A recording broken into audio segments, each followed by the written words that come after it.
دعوت کردن آنها به سوی توحید است.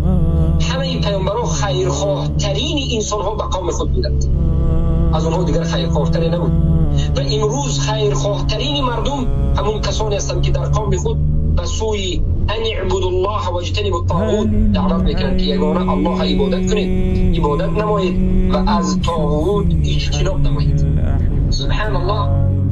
دعوت به سوی جنت این خیرخواهی نیست، زیرا که کسانی دیگری هستند که دعوت به سوی غلامی، دعوت به سوی طاغوت پرستی، دعوت به سوی جهنم و دعوت به سوی کفر شرک میکنند که این البته بدترین نمودی عمل و این هیچ خیرخواهی نیست، این بدخواهی برای مردم است. پس ما شما را دعوت میکنیم به راه صحابگان، به فهم صحابگان و به پیروی از رسول الله صلی الله علیه و سلم و از قرآن که این کلام الله است.